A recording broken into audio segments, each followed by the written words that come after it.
그럼 오늘 우리에게 주신 하나님 말씀을 이제 함께 또 보도록 하겠습니다. 또 말씀은 우리가 보면서 계속 읽어보도록 할 건데, 원래는 제가 올려드린 대로 14절부터 30절까지의 그 전체적인 말씀인데, 그 중간에 제가 이제 이 글이 너희 귀에 응하였다라는 이 문장, 예수님께서 하신 말씀을 기준으로 해서 전과 후로 지금 2주간에 걸쳐서 함께 말씀의 은혜를 나누려고 하고 있습니다. 이제 지난주 말씀 우리가 방금 퀴즈로 했기 때문에 여러분 대략적인 어떤 것이 이제 머릿속에 들어와 계실 것 같아요. 예수님이 이제 처음으로 사람들을 대상으로 하는 사역이 이제 시작이 됩니다. 그 사역을 시작하는데 이제 저 밑에 광야 쪽에서 계시다가 예루살렘 쪽 밑에서 계시다가 윗지방인 갈릴리 지역으로 이제 이동하셔서 거기서 복음을 전하시는데 많은 사람들을 만나고 그 속에서 치료가 필요한 사람들도 치료도 많이 해주셨어요. 그러고 나서 이제 오늘 이제 말씀의 주된 대화의 배경이 되어지는 예수님이 자랐던 장소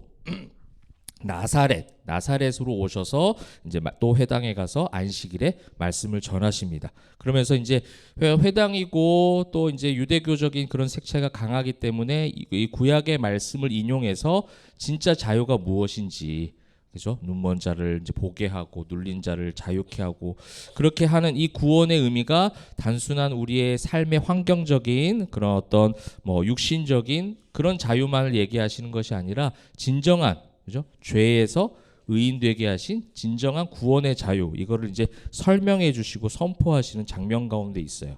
근데 이제 이 말씀이 충만하게 임했죠. 충만하게 임할 수밖에 없죠. 그 말씀을 전하시는 분이 누구예요, 지금? 예수님이잖아요. 하나님이 직접 말씀을 그들에게 전해주고 있기 때문에 충만하게 말씀은 전혀 뭐 틀림없이 오류 없이 해석적인 어떤 틈도 없이 아주 정확하게 말씀이 충만하게 임했습니다. 근데 이제 그 말씀을 듣는 자들에 대한 반응을 우리 보는 거예요. 그것이 때로는 우리들의 반응이기도 하거든요. 그래서 제가 오늘 이 글이 너희 귀에 응하였느니라 이 두 번째 말씀으로 제목을 삼은 게 무엇입니까? 불편한 말씀이 응하였다라는 거예요.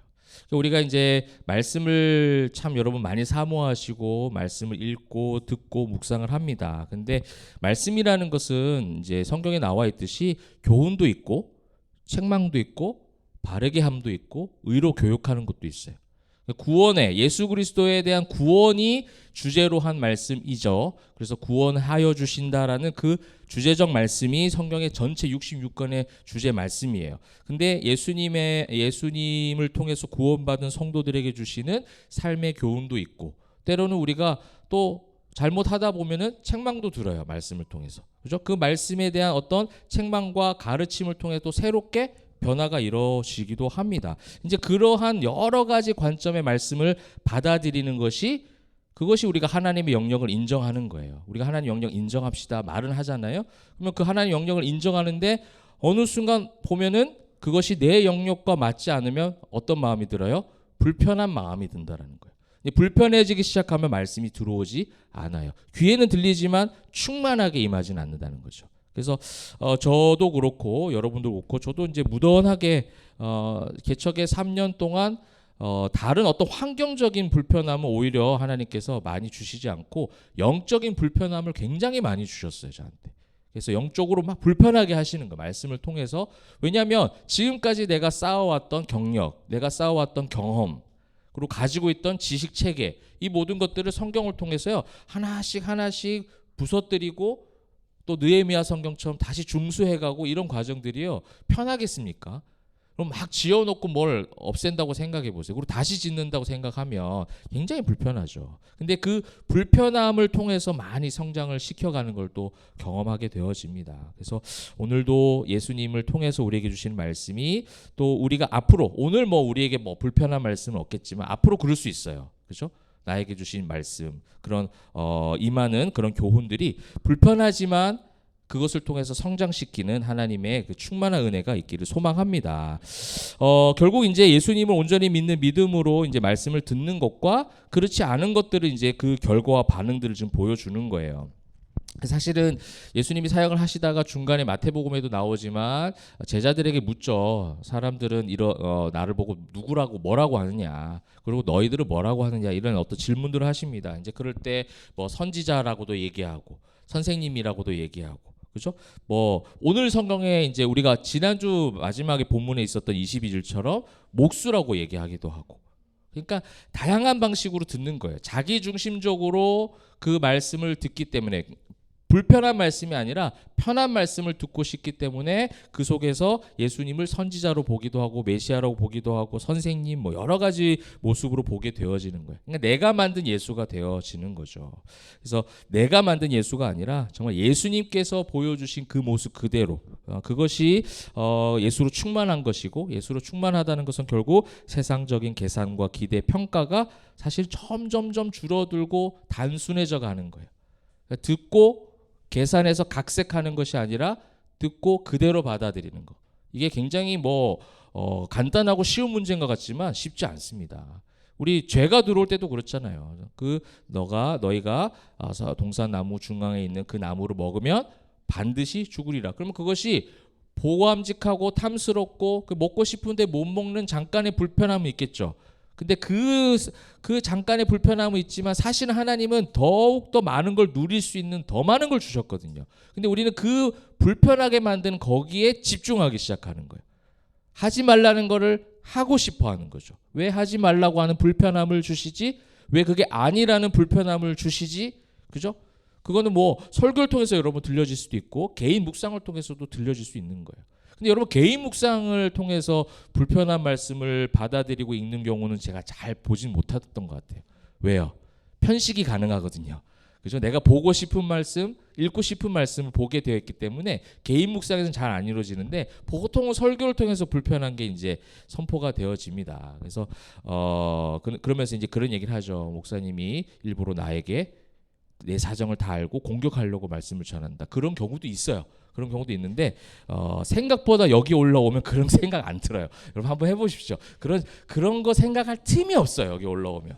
그렇기 때문에 그렇게 섬세하고 예민하고 복잡하지 않아요. 제가. 그렇기 때문에 절대 그런 오해하지 마시고 온전하게 말씀에 있는 것을 전하면 그걸 있는 그대로 저와 여러분이, 저도 마찬가지예요. 설교 준비하면서 또 넘어지기도 하고 하나님 앞에서 또 회개하기도 하고 그런 어떤 불편한 과정들을 거쳐가요. 근데 그건 내 관점이죠. 나의 불편함이에요. 근데 그 불편함을 지나고 났을 때 주시는 그 은혜는 무한하다. 성령의 충만함으로 은혜가 있기 때문에 우리 모두가 그런 은혜를 누리셨으면 좋겠습니다. 자, 그럼 오늘 이제 23절부터 볼게요. 23절, 24절을 같이 한 목소리로 집중해서 읽어보도록 하겠습니다. 시작. 예수께서 그들에게 이르시되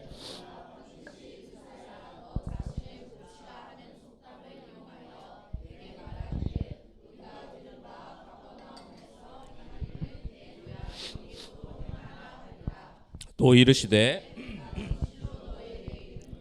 선지자가 고향에서는 환영을 받는 자가 없느니라. 아멘. 자, 이제 말씀이 임했죠. 우리가 이제 보았던 21절, 이 글이 오늘 너희 귀에 응하였다. 구원의 말씀이, 자유의 말씀이 선포가 되어졌는데 그 말씀이 귀에 응하지 않는, 들리긴 들렸고 또 배우긴 배웠어요. 근데 말씀이 응하지 않은 자들의 반응을 한번 우리가 살펴보는 겁니다. 자, 첫 번째 보니까 뭐라고 얘기하냐면 너희가 반드시 의사야 너 자신을 고치라는 속담을 인용해서 말한다, 나한테. 그러니까 네가 의사면 너의 인생부터 고쳐봐라. 어디로부터? 어떤 인생에서부터 고쳐봐라는 거예요. 그게 이제 22절이 단서죠. 보시게 되면 이 사람이 요셉의 아들이 아니냐. 네가 네 자리와 지위를 한번 생각해봐. 너의 형편과 네가 살아가는 환경을 봐. 자유, 눈먼 자에게, 눌린 자에게, 가난한 자에게 복음을 너 하잖아? 가난하잖아. 이걸 얘기하는 거예요. 그러니까 거기서부터의 자유, 거기서부터의 치료를 경험하지 못한 것 같은 네가 지금 우리에게 참 자유를 이야기한다고? 그러니까 참 자유를 주님께서 선포하셨지만 그들이 기대한 자유는 뭐예요? 가난한 자에서, 가난함에서 나오는 거예요. 근데 예수가 여전히 뭐예요? 가난하신 거예요. 목수 출신인 거예요. 근데 요셉의 아들 아니냐? 그러면서 말하는 게 뭐냐면, 그러면 너의 그 가난부터 좀 한번 해결해 보는 걸 우리한테 보여주면 너무 좋겠다. 속이 한번 후련하겠다, 시원하겠다라는 거예요. 여러분, 우리가 한국 교회에 있는 간증 문화가 다 이런 거 아니겠습니까? 대리만족인 것 같아요. 대리만족. 간증하면서 이런 하나님의 은혜로 봉사하고 헌신하고 직분받고 열심히 말씀대로 살았더니 이렇게 내가 마치 잭팟이 터진 것처럼 그런 일들을 막 이야기하잖아요. 여러분 대리만족이에요. 우리 이 시대에 살아가는 데 있어서 심리적인 그런 부분들이 너무 많이 있어요. 여러분 유튜브 같은 데 보세요. 먹방. 그죠? 나는 못 먹는데 그거 보면서 어떻게 해요? 대리만족을 겪는. 저는 먹방을 보면서 대리만족을 느껴본 적이 없어요. 기분만 더 나빠요. 지금 저걸 먹고 싶은데 내가 못 먹는 거에 대한 그 사실 기분 나쁘지. 나는 이게 왜 대리만족이 되지라는 생각하는데 대부분 그런 마음으로 보는 사람들이 많이 있더라고요. 내가 지금 못 먹는 걸 그 사람 막 먹는 모습을 보면서. 그러니까 다 내 게 아닌 거예요. 이 글이, 이 말씀이, 이 자유가 지금 귀에 응하였다, 충만하다라는 것은 결국 내 소유가 된 거예요. 하나님의 소유가 우리가 먼저가 되었고 그 하나님의 소유된 백성이 누리는 뭐예요? 그 왕의 권세, 자녀된 권세를 누리는 거죠. 그러니까 그것이 다 내 거라는 거예요. 그 자유가 내 것인데 지금 딴 것에 대한 이야기를 하는 거죠. 네가 의사면 네 형편부터 고쳐봐. 그럼 우리가 만족할 것 같고 우리 역시도 너를 따라갈게. 이런 어떤 의미죠. 예수님이 선포한 자유는 그 자유가 아니에요. 단순하게 목수에서 왕이 되는 게 아니에요. 아마 사람들은 예수님이 그렇게 됐으면 이거는 해외 토픽에 날 만한 일이잖아요. 뉴스에 나올 만한 일이잖아요. 그런 엄청난 가난한 사람, 그런 출신이 좀 약했던 그런 사람이 갑자기 대통령이 되고 높은 자리에 올라가요. 그러면 흙수저였던 사람이 금수저가 됐다. 이거는 뭐 이슈가 될 만한 일이고 사람들이 관심 가지죠. 왜 관심 가집니까? 왜 관심 가져요? 그 사람을 축하하기 위해서? 그 사람이 잘 된 것에 너무 감사해서 여러분 거기에 관심 가져요? 그렇죠. 나도 그러고 싶다는 거예요. 나도 그렇게 좀 됐으면 좋겠다는 거예요. 지금 모여있는 회당에 있는 사람들은요. 구원의 은혜, 구원의 자유에 대한 선포에는 관심이 없어요. 그저 그냥 가난함에서, 아픈 질병에서, 여러 가지 어려움 속에서 자유하고 싶다라는 거예요. 그러면 그 메시아적인 말씀에 대한 해석과 선포가 너무 뛰어나니까 이전까지 들어본 적이 없는 그런 말씀들을 예수님 통해서 들으니 그럼 뭔가 있는 것 같아요. 예수님한테 능력이. 그리고 자신들이 기다렸던 메시아적인 모습들이 막 드러나요. 세례 요한도 그렇게 막 선포를 해요. 그가 그의 오실 길을 난 예비하는 거고 회개하라 천국에 가까웠다 선포하니 모든 것이 어느 정도 맞아 떨어지는 것 같으니 이제 그분이 메시아이길 바라죠. 근데 어떤 메시아? 내가 만든 메시아. 내가 원하는 곳에서 자유를 주실 메시아라는 거예요. 이렇게 이제 지금 그 가버나움에서 행한 일을 내 고향 여기서도 행하라 하는 거잖아요. 이게 지금 그 단서라는 거예요. 예수님 너는 목수에서 가난함에서 한번 자유하는 걸 보여주면 좋겠고 그다음에 예수님께서 가버나움 지역에 가니까 우리가 이제 40대 팀 우리 예수님 그 행적에 대한 지도를 통해서 우리 지금 공부를 하고 있는데 보니까 그 갈릴리 가버나움 지역이 뭐냐면 굉장히 지역적으로 혼란스러운 동네예요. 거기가. 그러니까 예루살렘하고 많이 떨어져 있어요. 그러니까 종교적 색채, 분위기, 영적 분위기가 우리가 인간적으로 얘기했을 때는 조금 약하다라고 볼 수 있는 지역이 바로 갈릴리 바다 가버나움 나사렛 요 지역이에요. 그러니까 예루살렘 밑에 있으면 저 위에 사해 요단강을 타고 올라가서 갈릴리 바다 조그만한 게 있거든 지도상 그 지역 인근이라는 거예요. 그리고 그 위에 북쪽으로 조금만 올라가면 지금도 국경이 있는 것처럼 올라가면 이방 나라가 있는 거예요. 두로와 시돈 막 이런 나라들. 오늘 이제 시돈 사람 뭐 이런 거 나오는데. 그러니까 밑에는 바로 밑에 좀 내려오면 바로 예루살렘이 아니라 중간에 또 뭐가 있어요? 사마리아가 있잖아요. 그러니까 영육의 영적인 분위기가 그렇게 이스라엘 백성들이 좋아하는 그런 지역적 분위기가 아니에요. 눈먼 사람, 가난한 사람, 어려운 사람, 다민족, 그죠? 여러 민족이 섞여가지고 그냥 혼란 그 자체인 지역에 예수님이 가장 먼저 그쪽에서 공생의 사역을 중점적으로 하셨던 것은 그 의미가 있는 거예요. 그들에게 진짜 자유가 무엇인지. 그럼 그들이 원하는 것은 뭐예요? 그들의 아픔을 해결해 주는 것이 아니라 그 해결해 주면서 예수님은 늘 가르치셨어요. 요한복음 말씀 보면 그렇잖아요. 기적을 베푸시고 끝난 게 아니라 그 기적을 베푼 의미에 대해서 진짜 너희의 구원은 무엇이냐? 지금 단순하게 병 나음이 아니고 오병이어의 기적이 일어난 것이 아니고 뭐 바다를 잠잠케 한 것 이 모든 기적 자체에 너희 놀라지 말고 이것을 지금 행하시는 분이 누구고 그 행하시는 분이 너희의 죄를 사하기 위해서 육신이 되어 이 땅 가운데 내려오셨다. 이걸 실제적으로 가르쳐 줄 수 있는 그런 환경에 놓여져 있는 사람들이 이 가버나움 갈릴리 지역에 있었던 사람이었어요. 그런데 그런 예수님이 그렇기 때문에 가버나움에서 그런 사역을 했는데 지금 나사렛 사람들이 뭐라고 하는 거예요? 그것을 또 보여주지? 왜 이렇게 자꾸 말만 많지? 설교 그만하시고 2부 순서로 한번 들어가 봅시다 이거예요 지금. 그러면서 예수님을 조금씩 건드려요. 24절 볼까요? 내가 진실로 내게 이르노니 선지자가 고향에서 환영을 받는 자가 없느니라. 그러니까 결국 예수님의 영적인 공격을 막 가하는 거예요. 오히려 내가 자라왔고 아마도 보았던 집사님, 보았던 권사님, 보았던 그저 이웃 사람들이 주변에 있었을 거예요. 근데 그 사람들이 예수님 인사도 잘했고 그래 친하게 잘 자랐어요. 그러니까 하나님과 사람에게 칭찬을, 사랑을 많이 받았잖아요. 그러므로 그 인간적 관계가 괜찮았을 거란 말이에요. 그런데 이 복음의 말씀이 딱 선포되는 순간 어떻게 하는 거예요? 아이고 웃기고 네가 뭘 안다고 이런 거예요 지금. 우리가 저도 목회자로서 가족에게 은혜를 끼치고 가족에게 말씀을 전하는 것이 사실은 가장 그게 제일 첫 번째 돼야 돼요.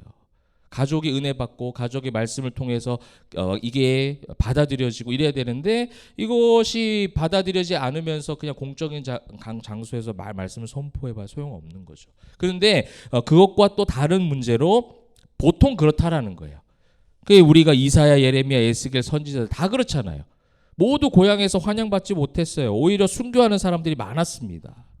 그거 뭘 지금 상징하는 거? 이 이야기는 뭘 상징하느냐? 구약에 있었던 이 구약의 말씀을 잘 아는 회당 사람들이잖아요. 그렇게 선지자들이 멸망할 거다, 구원받아야 된다, 우리는 구원하기 위해서 하나님께로 여호와께 돌아가자라는 선지자적 경고 메시지들을 그 역사 가운데 어떻게 했습니까? 전부 무시했어요. 전부 무시하고 환영하지 않았어요. 그리고 결국 순교하고 이스라엘, 북이스라엘, 남유다 다 멸망을 경험하게 됩니다. 이게 역사를 통해서 영적인 경험을, 영적인 어떤 그런 인사이트를 딱 이제 통찰력을 가지고 이야기를 이제 듣기를 원하는 거죠. 선지자들이 고향에서 배척 못 받았다. 그냥 나 섭섭해. 예수님 그런 의미가 아니에요. 구원의 메시지가 선포됐던 그때와 지금 똑같이 가고 있는데 그것이 하나님 마음이 너무 아파서 직접 이 땅 가운데 내려오신 거예요. 선지자들로서 그것이 해결이 되지 않아요. 아무리 선포가 돼도 아무리 인간적으로 선포가 돼도 이 원래 있었던 죄의 무게는 해결이 되지가 않는 거예요. 그게 당연한 결과죠. 예수님이 얼마나 마음이 아팠을까? 예수님이 얼마나 섭섭했을까? 오늘 나중에 이제 저 30절, 29절, 30절 보면요. 그런 예수님, 그렇게 평생 알았던 예수님을 동네 사람들이 어떻게 해요? 높은 산으로 끌고 가서 죽이려고 하는 거예요.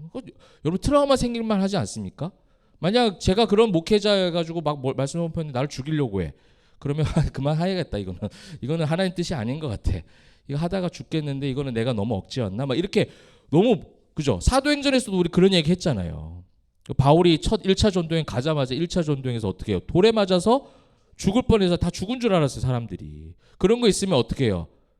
선교는 조금 천천히 하자. 그지? 이렇게 할 만하잖아요. 너무 무섭잖아요. 2차를 어떻게 갑자기 가요? 그런데 그게 뭐예요? 성령의 능력이고 성령의 도우심이었고 우리가 그렇게 고백했던 것처럼 지금 이거는 그냥 단순한 인간관계의 문제가 아니라 영적인 싸움이에요. 영적인 싸움. 영적으로 부딪히는, 영적으로 불편한 거예요. 단순하게 예수님 자라왔던 그 소년 예수가 이렇게 하는 거에 대해서 듣지 못하겠다, 신뢰가 안 간다, 뭐 그런 면도 조금은 있겠지만 그런 면만 보는 것이 아니라 이거는 결국은 영적인 방해가 있다는 거죠. 그래서 결국 예수님도 어떻게 해요? 끝까지 환영받지 못해요. 함께 있었던 제자들조차도 그를 환영하지 않아서 결국은 저주하고 도망가고 다 뿔뿔이 흩어져 버리잖아요. 그래서 십자가 처형까지 가게 될 거라는 그런 구원사적 의미가 지금 이 24절에 선지자 고향에서 환영을 받는 자가 없었다는 것과 다 연결이 되는 거예요. 어떻게 보면 예수님의 십자가에 대한 그런 것들을 예표하고 있는 거죠. 그러면서 우리가 영적으로 한번 생각해 본다면 교회와 성도들은 세상에 환영받을 수 없어요. 사실은. 세상 환영받을 수 없다라는 것이 또 극단적 의미로 해석이 되어져 버리면 세상과 완전히 끊고 살아야 되는 것처럼 보이지만 그것이 아니라 세상에서 여러분들이 예수로 충만하게 살아가면 살아갈수록 여러분들 어떠한 마음이 들까요? 오늘 제목처럼 불편하실 거예요. 굉장히. 불편한 사람들이 안 불편했는데 사람이 불편해지기 시작할 거예요. 이게 이제 우리가 신앙이 성장하면 오는 굉장히 중요한 성장통이에요. 사실은. 교회도 마찬가지입니다. 교회도 은혜 받고 너무 하나님 말씀에 자유하지만 그 말씀이 충만해지면 충만해질수록 우리 삶의 환경, 나의 생각과 내가 보는 눈들, 가치관들이 점점 뭐예요? 편해지면 참 좋겠는데 세상과 멀어졌다는 거거든요, 영적으로. 근데 우리는 세상 속에서 살아가야 되잖아요. 그러니 뭐예요? 마음이 불편한 거예요. 이 불편한 거를 이상하게 여기지 말라는 거죠. 불편하면 불편할수록 여러분들이 지금 뭐 하고 있는 거예요? 성장해 가고 있는 거예요.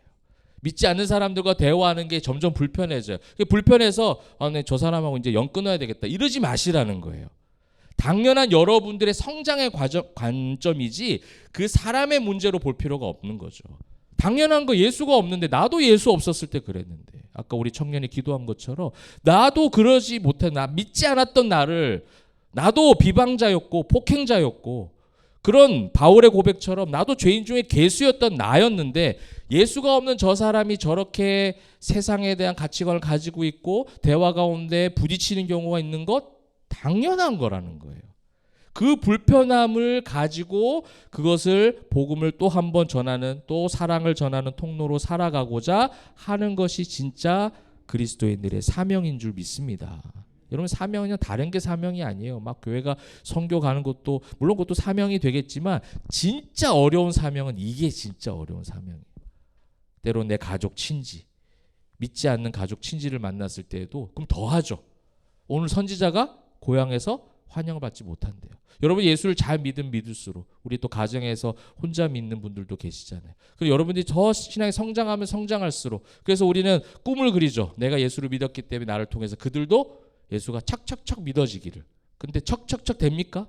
척척 되지 않아요. 몇십 년 걸리기도 하고 안 될 수도 있어요. 그건 누구의 영역이에요? 하나님 영역이에요. 근데 내가 성장해가면서 뭘 느끼는 거예요? 불편해요. 계속 힘들어요. 이게 쉽지 않아요. 좀 나아진 것 같아 보였지만 또 어떻게 해요? 또 무너지기도 해요. 그러니까 이 과정에 대해서 이 파도에 대해서 여러분들이 이상하게 여기거나 충격적으로 여겨질 필요가 전혀 없는 거예요. 누구도 그렇게 하셨는 거예요 지금. 예수님도 그렇게 하셨어요. 그 제자 양육 제자 훈련의 인류 역사상 최고의 강사 선생님 아닙니까? 이보다 더 뛰어난 선생님이 인류 역사에서 누가 있겠어요? 제자 훈련 그래서 3년 했어요. 제자들. 근데 마지막에 제자 훈련 수료해야 될 때 어떻게 했어요? 다 떠나갔어요. 그럼 뭐 목사 같으면 아마 뒷목 잡고 넘어갔을 거예요. 3년을 내가 이렇게. 요번에 우리 수요일 날 봤던 말씀도 그렇잖아요. 바울이 에베소에 3년이나 말씀을 쏟아부었어요. 근데 그들에게 뭐가 무너졌어요? 처음 사랑. 가장 중요한 예수님께서 주신 사랑. 그리고 그 사랑으로 예수님을 사랑하는 표현하고 그 사랑을 전해야 되는 선교적 사명을 감당해야 되는데 겉으로는 막 휘황찬란하게 화려하게 열심히 하는 것 같지만 그들에게 지금 그 사랑이 다 줄어들었다고 얘기하잖아요. 당연한 그런 과정이고 그럴 수밖에 없어요. 그런 불편함들이 우리에게도 살면서 아마 여러분들에게 더 많이 있을 거예요. 우리 지금 교회 개척하고 각자의 삶 가운데 너무 많이 성장하잖아요. 그 성장해가면서 어떤 느낌이에요? 더 편해요, 불편해요? 불편해요. 그렇죠? 더 네, 굉장히 불편하죠. 불편해야 돼요. 저는 불편한 거를 저는 또 그렇게 생각했어요. 좀 우리 성도들이 편해야 되는데. 그래서 오늘 이제 이 말씀을 이제 준비하면서 생각한 게 계속 불편하게 해달라고 기도할 거예요. 이것만 이제 잘라서 들으면 이제 굉장히 오해가 되죠. 네. 주 안에서 편해지시는, 주 안에서 평안하시는 우리 사랑하는 성도님들 되시길 바랍니다. 그러면서 불편해 보이지만 힘들어 보이는 영적 싸움에서 넉넉히 승리하시는 저와 여러분 되시기를 축복합니다. 그 다음에 이제 25절부터 27절까지의 말씀입니다. 한번 읽어보겠습니다. 시작. 내가 참으로 너에게 이르노니 엘리야 시대에 하늘이 3년 6개월간 닫혀 온 땅에 큰 흉년이 들었을 때에 이스라엘에 많은 과부가 있었으되 엘리야가 그중 한 사람에게도 보내심을 받지 않고 오직 시돈 땅에 있는 사렙다의 한 과부에게 뿐이었으며 또 선지자 엘리사 때에 많은 나병 환자가 있었으되 그 중에 한 사람도 깨끗함을 얻지 못하고 오직 수리아 사람 나만 뿐이었느니라. 아멘. 자, 이제 드디어 회당에 있는 많은 사람들에게 불편함의 절정인 말씀이 선포가 되어지고 있습니다. 구약의 말씀을 잘 알고 있는 회당 사람들이기 때문에 구약의 말씀을 또 인용하면서 진정한 안식일의 주인이 누구시고 진정한 구원과 진정한 자유를 누리고 그 자유를 전하는 사람들의 모습이 어떠한가에 대해서 이야기하는 거예요. 그러니까 너희가 잘 아는 구약의 말씀이 지식적 관념이 아니라 진짜 예수로 충만한지를 한번 진단 평가하는 거예요. 우리도 이제 이 말씀을 통해서 한번 생각해 보는 것인데, 첫 번째 예로 들었던 이야기가 뭡니까? 25절을 보니까 엘리야 시대입니다. 엘리야 시대. 그죠? 엘리야 시대의 과부 이야기죠. 우리가 성경에 나와 있는 것처럼 시돈 땅에 사는 사렙다 과부예요. 이 시돈 땅에 사는 사렙다 과부니까 유대인일까요? 이방인일까요? 이방인입니다. 여기서부터가 불편해집니다. 그러면서 3년 6개월 만에 비가 그죠? 다치어 온 땅에 흉년이 들었을 때 이스라엘에 과부가 있었는데 그 과부를 찾아갈 때요. 그러면 구약의 어떤 관점으로, 종교적 관점으로 보면 이 말씀의 이야기에서 가장 많이 관심 가질 만한 이야기 뭐예요? 3년 6개월 동안 하늘이 닫혔었는데 엘리야 선지자의 그 기도를 통해서 하나님이 비를 허락하시는 기적적 역사, 그죠? 흉년에서 다시 풍년이 되게 하시는, 여기에 자유가 지금 붙잡혀 있는 거예요. 이것을 자유라고 생각하고 있는 거예요. 이것이 기적이라고 생각하는 거예요. 우리 삶에 내가 하나님의 자녀된 것보다 더 큰 기적은 없습니다, 여러분. 나 같은 죄인 사랑하셔서 살리신 하나님의 그 사랑보다 이 세상에 콩의 바다 갈라지는 것보다 더 큰 기적인 거예요. 왜요? 이유를 모르니까. 내가 어느 정도 이유를 알고 내가 어느 정도의 공로가 있으면 그나마 좀 계산적인 이야기를 할 텐데 계산이 도저히 나오지 않아요. 불가항력적 은혜예요. 아니, 불가항력적 은혜는 뭐냐면 내가 저항하는데도 하나님은 나를 끌어안으신대요. 내가 세상 속에서 그렇게 무너지게 살아가는데도 불구하고, 그렇게 살았던 과거임에도 불구하고 그걸로 평가하지 아니하시고 나를 품으셨다라는 것을 어떻게 우리가, 그죠? 그걸 인간적 언어로 계산할 수가 없는 가장 큰 기적이었다는 거예요. 그런데 지금 해당 사람들, 이스라엘 사람들이 늘 관심 가졌던 건 뭐냐면 850명 선지자가 싸워서 이기고 3년 6개월 만에 비가 오고 막 여기에 이제 집중해 있는 거예요. 그것처럼 지금 우리에게도 보여줘예요. 근데 예수님이 지금 이 이야기를 예화로 들면서 완전히 그들이 이때까지 알고 있었던 성경적 관점을 완벽하게 깨뜨리시면서 하시고자 하는 말씀이 뭐냐면, 엘리야가 그중 한 사람에게도 보내심을 받지 않고 오직 시돈 땅에 있는 사렙다의 한 과부에게 뿐이었으며, 뭘 지금 선포하는 거예요? 그 가운데 3년 6개월 흉년인 가운데 비가 오지 않는 가운데 그것을 구원하시기 위해 이스라엘 백성에게 가시지 않게 하시고 엘리야를 통해서 누구에게 가겠냐면 그냥 과부, 그 사렙다 시돈 사람 과부는요, 엘리야가 만난 날 죽으려고 했던 사람이에요. 죽으려고 했던 사람을 하나님의 선지를 통해서 그 사각지대에 있었던 연약한 사람, 아무도 관심 가지지 않았던 과부, 고대 시대에서 과부는요 그런 사람이거든요.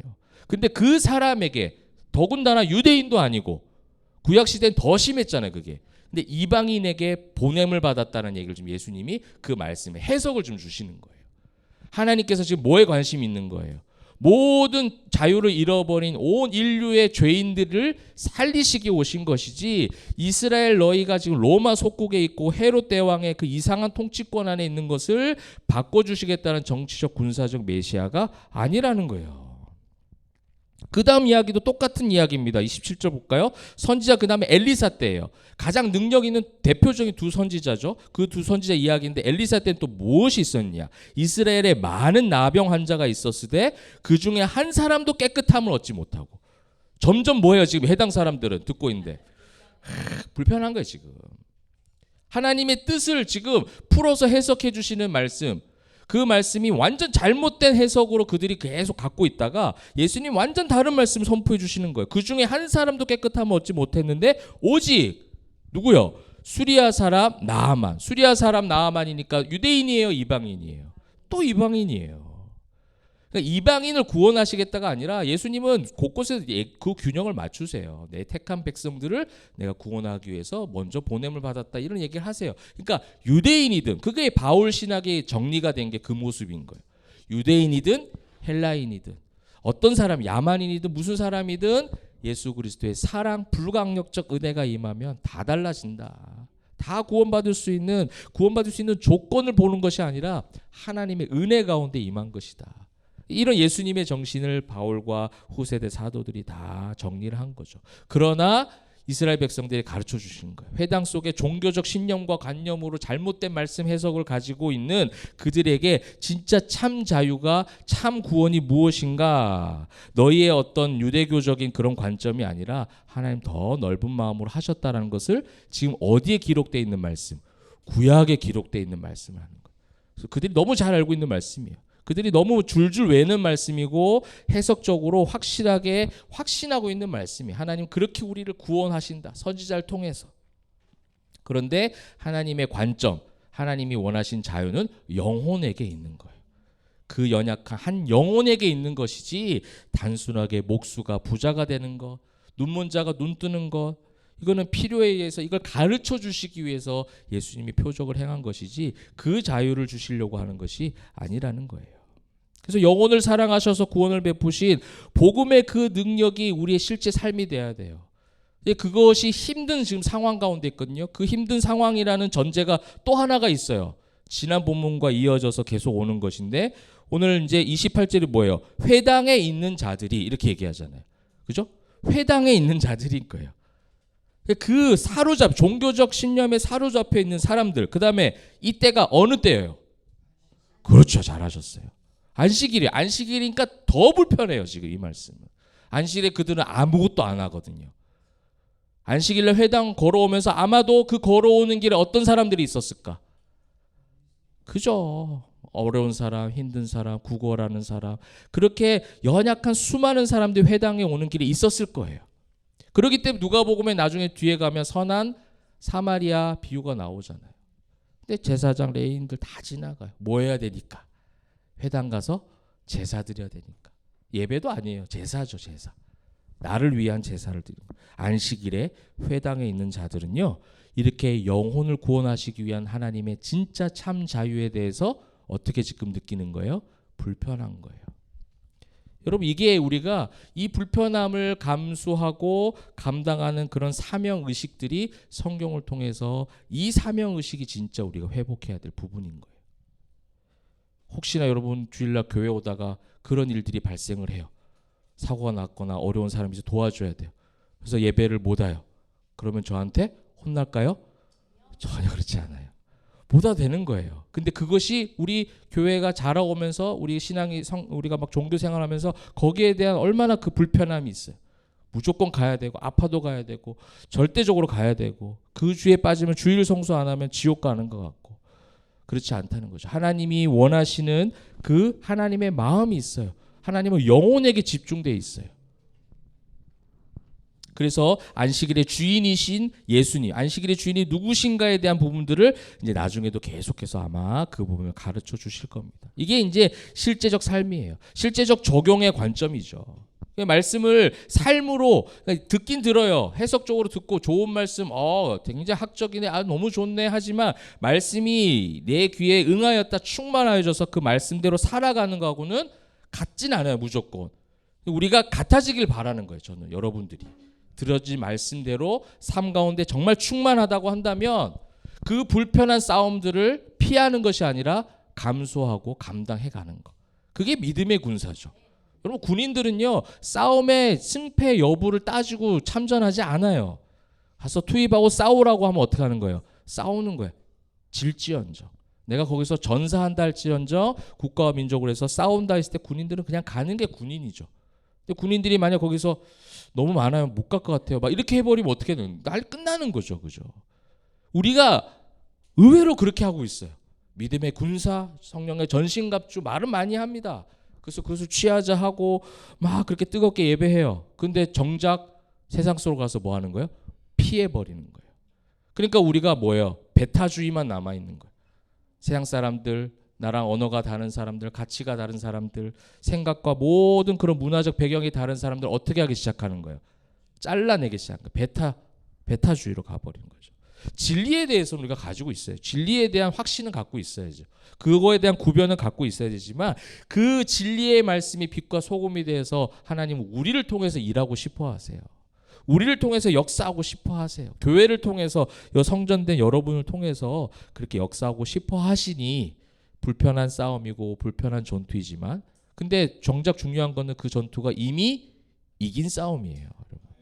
우리 이미 이긴 싸움이에요. 그렇기 때문에 그냥 편하게 그 싸움을 갈 수 있는 거예요. 다가온 일상에 여러분들의 보내는 그 시간들이 편할까요? 불편할까요? 이제 알겠죠? 네. 짠한 얼굴로 여러분 얘기하시네요. 불편해요. 그죠? 불편하죠. 근데 그 불편할 때 우리의 마음 가운데 충만하게 임하신 예수님을 꼭 기억하시길 바랍니다. 예수님께서 성령의 충만함으로 여러분 홀로 싸우게 하시는 것이 아니라 같이 싸울 거예요. 같이 싸워서 거기에 맞는 지혜도 주실 것이고, 피해야 될 땐 피하기도 하시겠죠. 무조건 여러분 돌격하지 마세요. 또 자, 한번 해보자, 한번 막 덤비라 막 이렇게 하지 말고, 또 어떨 때는 좀 기다리기도 하고, 어떨 때는 돌격하기도 하고, 그죠? 전략 전술이 있잖아요, 싸움에도. 그러니까 하나님께서, 성령께서 그런 지혜를 저와 여러분에게 주시기를 바랍니다. 그러니까 이 종교인들의 반응은 결국 결과적으로 어떻게 해요? 28절부터 30절 마지막을 읽고 말씀을 맺도록 하겠습니다. 시작. 회당에 있는 자들이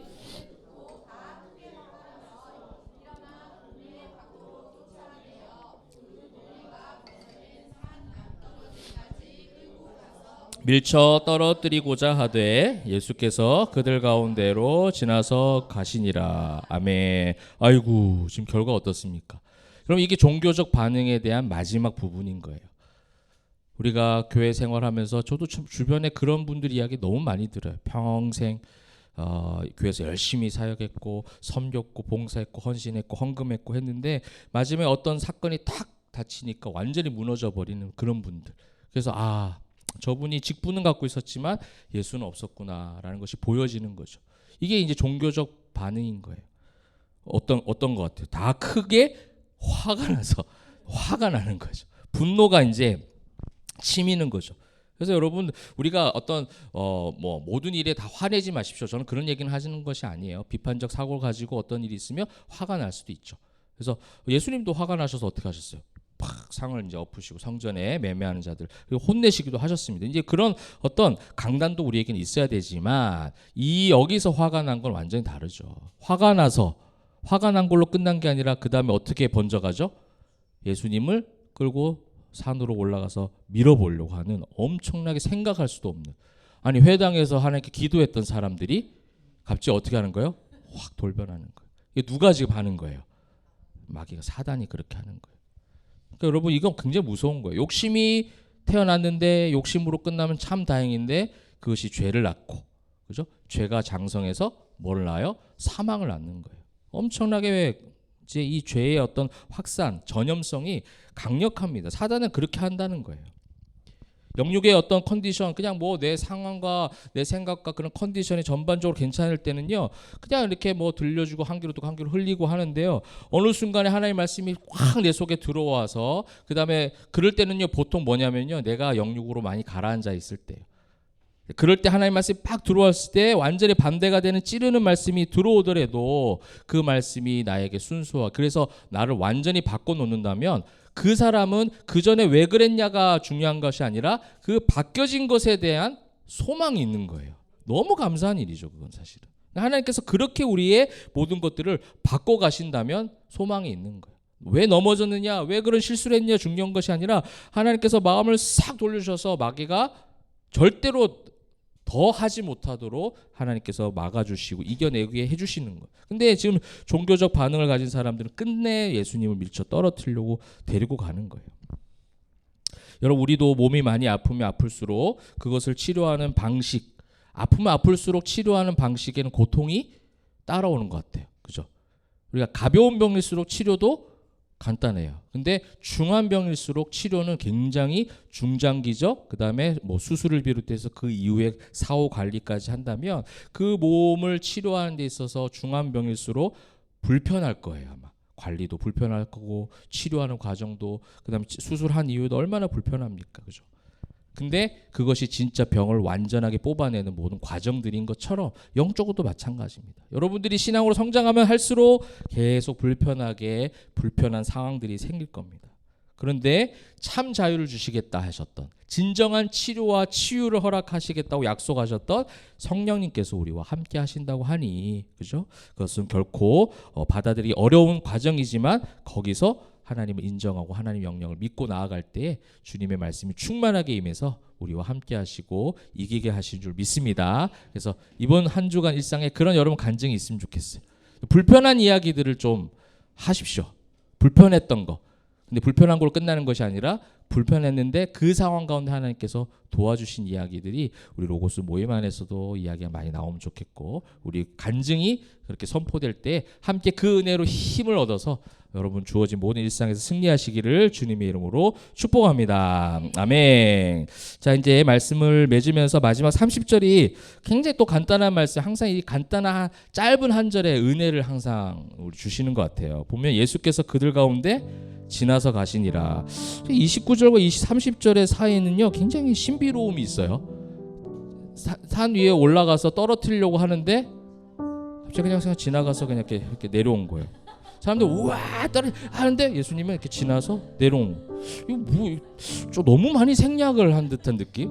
뭐 이렇게 그저 그 과정 가운데 뭐 조금 이렇게 사람이 소강 상태가 되었더라, 아니면 위에서 막 천둥번개가 쳐 무서워 도망가서 예수님 지나갔더라, 뭐 이러면 좀 이해가 되는데 왜 이걸 그냥 이렇게 썼을까? 그 좀 굉장히 섬세하고 굉장히 왜라는 말을 많이 붙일 것 같은 누가가 그냥 하나님은 29절 30절에서 그냥 바로 넘어가는 거예요. 이 뭐냐면 여러분 그냥 일상인 거예요. 예수님도 그냥 그걸 받아들이시고 사역하시는 거예요. 그래서 그냥 그 속에서 어차피 하나님이 악한 이 세상을 사랑하사 그죠? 독생자를 우리에게 주신 그 마음인 거예요. 그걸 피하고자 정죄하고자 심판하고자 거기에 대해서 일희일비하고자 하는 것이 아니라 그냥 그 속에서 지나가는 거예요. 그래서 결국 예수로 충만하여 말씀대로 사는 사람들의 모습을 지금 이 30절의 묘사를 통해서 이미지화해서 보여주시는 거예요. 말씀대로 살아서 세상의 여러 가지 영육의 공격으로 많은 것들을 불편하지만 그 속에서 지나서 걸어가느냐, 아니면 말씀대로 사는 것이 매일 그냥 불편해서 분노만 하고 살 것인가.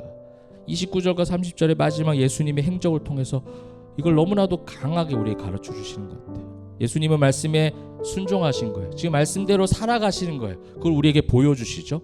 근데 너무나도 불편한 공생의 첫 단계가 지금 보여지고 있어요. 굉장히 불편하지 않아요? 알던 사람들에게 배신당한 느낌일 것 같아요. 근데 이것이 주님이 십자가 지시는 그 순간까지 어떻게 한다? 좀 나아진다가 아니라 더 강해지고 더 심해져서 결국 어디까지 가는 거예요? 십자가 죽으심까지 가게 될 거라는, 그거를 그냥 받아들이고 가는 모습을 그냥 이렇게 묘사하고 싶었던 것 같아요. 그냥 예수님께서 그들과 어떤 학자들은요 신비로운 어떤 현상이 일어나서 뿅 사라져서 싹 지나 이렇게 얘기하는 학자들도 있어요. 굉장한 상상력이죠. 그렇다 할지라도 그렇든 아니든 그것이 중요한 것이 아니라 신비로움에 대해서 이야기하려고 하는 성경의 흐름과 맥락이 아니잖아요. 하나님이 아들을 통해서 우리에게 진짜 자유를 주시겠다는 거예요. 근데 그 진짜 자유를 누리는 것은 결국 엄청난 불편함과 방해와 공격 속에 살아간다. 그런데 그들 가운데 그냥 지나가셨다. 사실 하나님께 어떤 능력이 있어요? 산꼭대기로 몰고 간 무리들을 걔네들을 뽑아서 산 밑으로 던져버릴 수 있는 능력이 하나님이시잖아요. 마치 엘리야 시대처럼. 그렇게 하고 엘리야 시대 말씀을 전했으면 구름대 같은 사람들이 몰렸을 것 같아요. 그죠? 850명을 이긴 선지자처럼 나를 끌고 갔지만 얘네들을 반대로 산 밑으로 던져버리는 역사가 일어나면 우리 그런 역사를 주시옵소서 하잖아요. 그죠? 그게 아니라 그냥 그들 가운데 지나가는 거예요. 그들이 바뀌었으면 좋겠다라는 것도 그냥 조금은 하나님께 맡겨두고, 너무 내 생각 그런 거 내가 계획 내가 만들어 놓은 프레임에 자꾸 사람들을 환경을 상황을 끼워 넣으려고 하지 마시고요.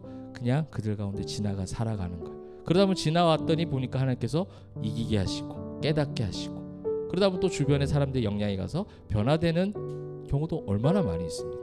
우리 그거를 많이 또 경험하고, 그 경험하기 위해서 전제가 뭐예요? 예수로 충만한 거예요. 예수로 충만하면 가능해집니다. 무명이어도 우리는 하나님과 함께 그렇게 승리할 줄 믿습니다. 이번 일상의 한 주간이 그런 삶이 가득하시기를 주님의 이름으로 축복합니다. 아멘.